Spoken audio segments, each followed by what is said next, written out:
Hello दोस्तों। आज मैं 10th एसएससी के लिए साइंस 1 पे और नए चैप्टर पे वीडियो लेकर आया हूँ। चैप्टर का नाम है पीरियोडिक क्लासिफिकेशन ऑफ एलिमेंट्स। ठीक है, तो चैप्टर का नाम है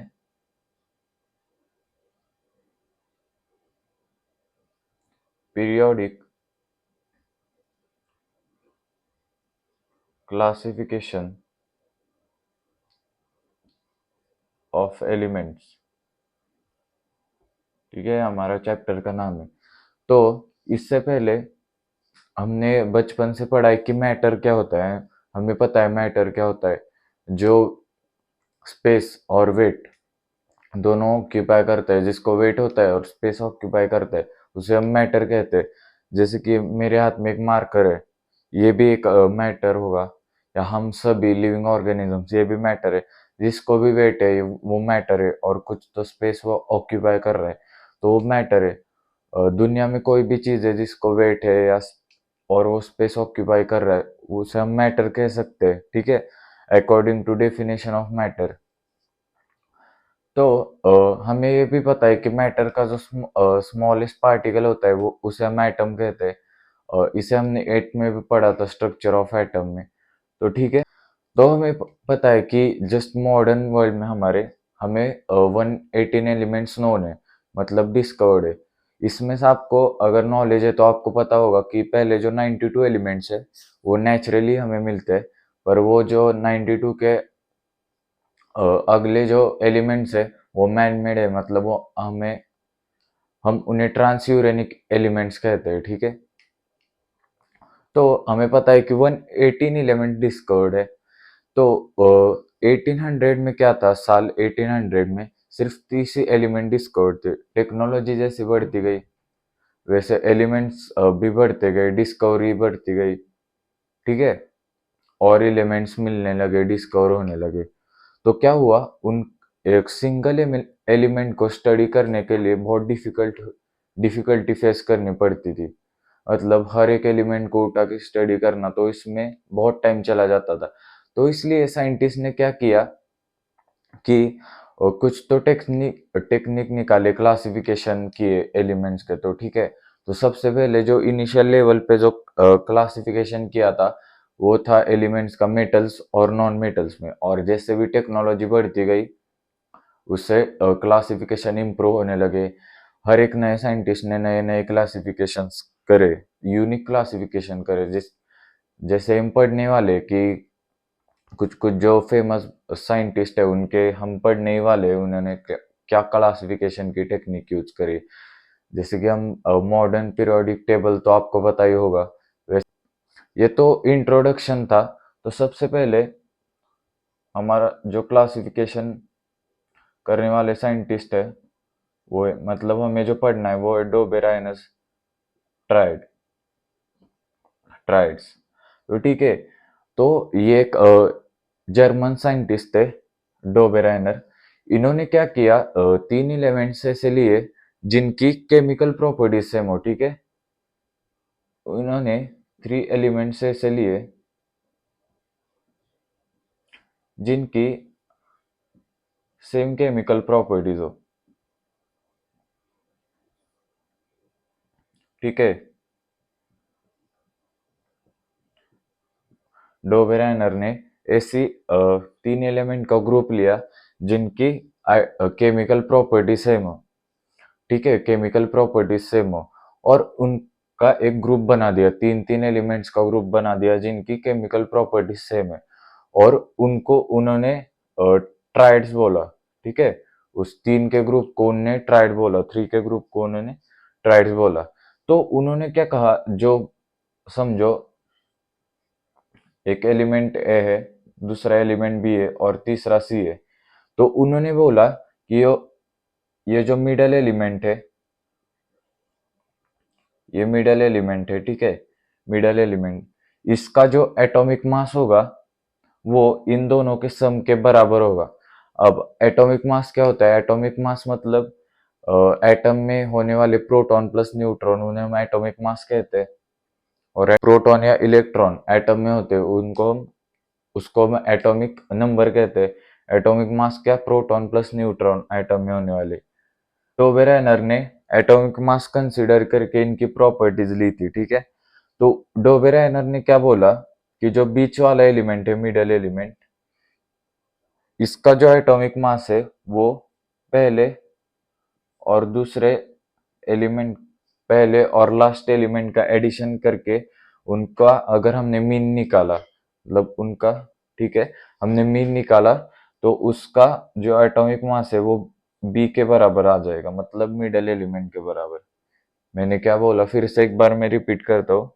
डोबेराइनर ने क्या कहा, अगर हमने एक ट्राइड लिए, उनका सेम केमिकल प्रॉपर्टीज है, तो जो मिडल वाला एलिमेंट है, मिडल में उसका जो एटॉमिक मास है वो ए प्लस सी, मतलब फर्स्ट और लास्ट एलिमेंट के मीन के बराबर होगा। और ऐसा नहीं कि एग्जैक्टली करेक्ट आ जाए, थोड़ा अप्रोक्सीमेशन भी होता है इस रूल में। अब क्या हो गया, ये जो ट्राइड है उनका, ये क्लासिफिकेशन है वो फेल कर गया। क्यों?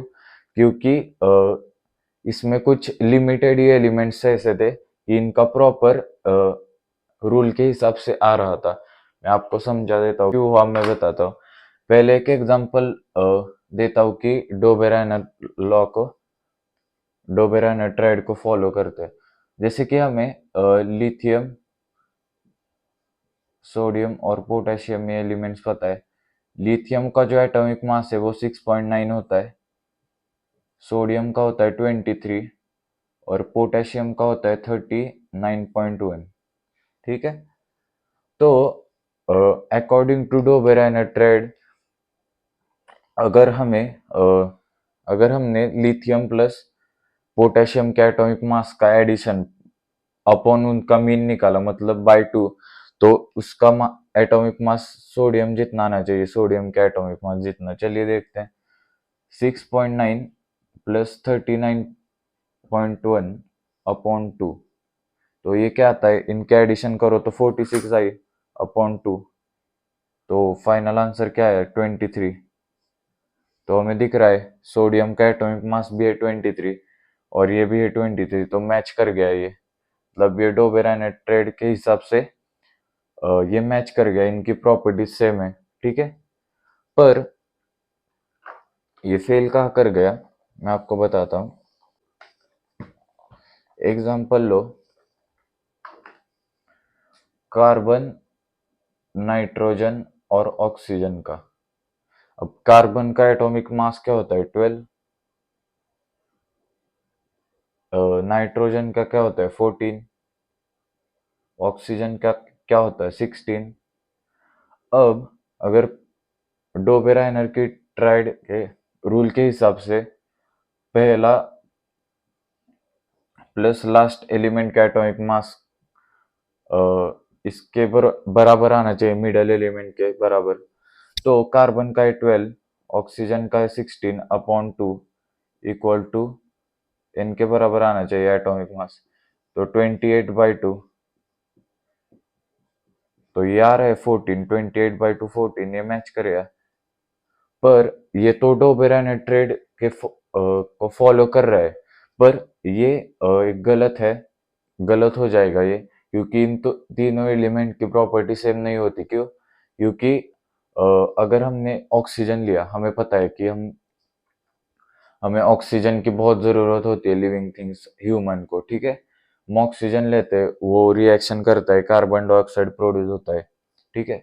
पर अगर हमने नाइट्रोजन इनहेल किया तो क्या ये रिएक्शन करेगा? नहीं, नहीं करेगा रिएक्शन। अगर हमने कार्बन इनहेल किया तो क्या वो रिएक्शन करेगा, CO2 प्रोड्यूस होगा? नहीं, सिर्फ ऑक्सीजन ही हमारे बॉडी में जाके रिएक्शन करता है, कार्बन नाइट्रोजन तो नहीं करेंगे। इसलिए यहाँ पे ये फेल हो जाता है, ये डोबेराइनर ट्रेड।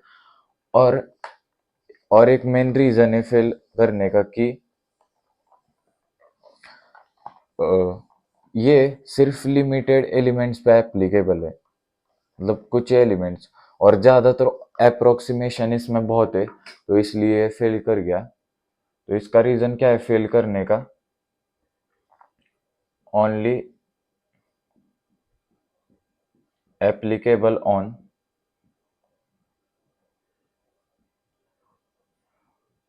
लिमिटेड एलिमेंट्स, ठीक है।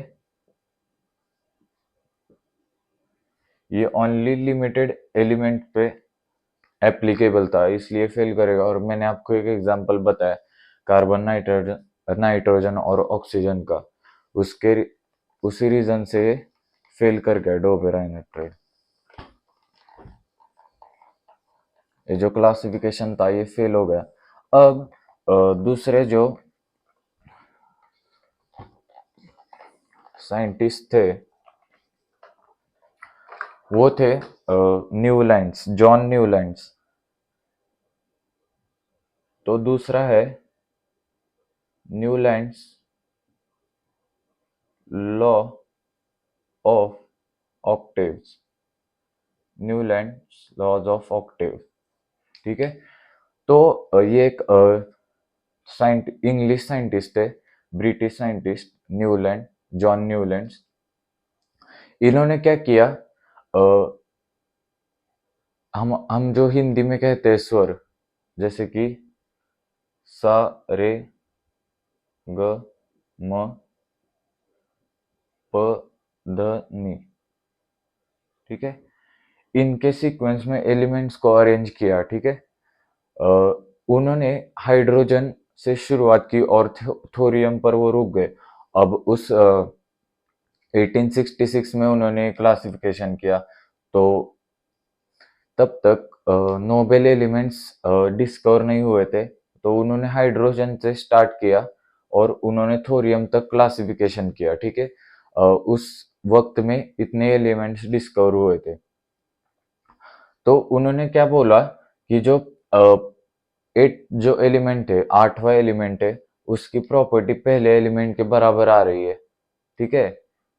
जो अगर हमने देखा तो इधर 7 ही एलिमेंट अरेंज हो सकते हैं, 1 2 3 4 5 6 7, और इधर 8वां एलिमेंट आएगा।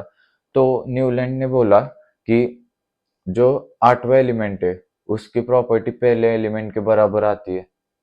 अगर इधर दूसरा है तो ये इससे 8वां होगा, दूसरे से 8वां होगा, तो इससे प्रॉपर्टी मैच कर जाएगी, इसलिए न्यूलैंड ने ऐसा बोला।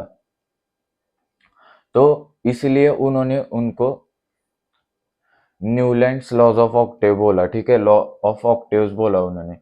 ऑक्टेव्स मतलब 8 स्वर होते, हमें फिर से हम सा बोलते हैं ना, इसलिए 8 स्वर। तो पहले एलिमेंट की जो प्रॉपर्टी है, मतलब सॉरी 8वें एलिमेंट की प्रॉपर्टी है, वो पहले एलिमेंट के प्रॉपर्टी के बराबर आई। तो कैसे, पहले उन्होंने लिया हाइड्रोजन, और याद रखो उस वक्त ही मतलब नोबेल गैसेस डिस्कवर नहीं हुए थे, तो इसलिए lithium, beryllium, boron, carbon, nitrogen, oxygen और फ्लोरीन। तो आ गया 8वां एलिमेंट क्या है, फ्लोरीन।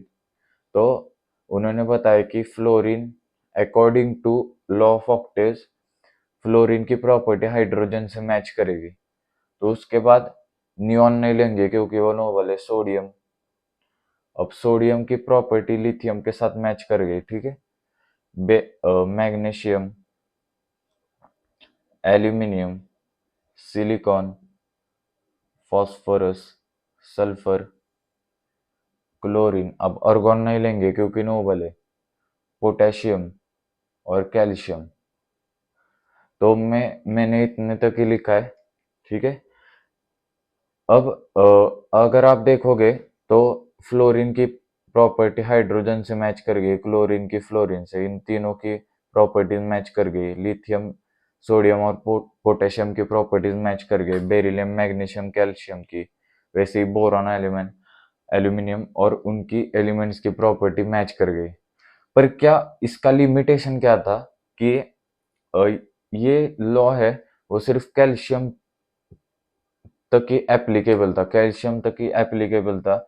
उसके आगे ये प्रॉपरली वर्क नहीं कर रहा था, सिर्फ कैल्शियम पे ये प्रॉपरली वर्क कर रहा था, ठीक है। तो ये था न्यूलैंड्स लॉज ऑफ ऑक्टेव। इसका यही लिमिटेशन था कि ये सिर्फ कैल्शियम तक एप्लीकेबल था, उसके आगे दिक्कत आ रही थी, इसलिए ये भी फेल कर गया। तो आई होप आपको ये समझ में आ गया होगा। तो आज के लिए इतना ही। आई होप आपको समझ में आ गया होगा पूरा मैंने क्या बताया। मैंने पूरी कोशिश की है बताने की। अगर समझ में आया तो ठीक है, पढ़ाई करते रहिए। Thank you.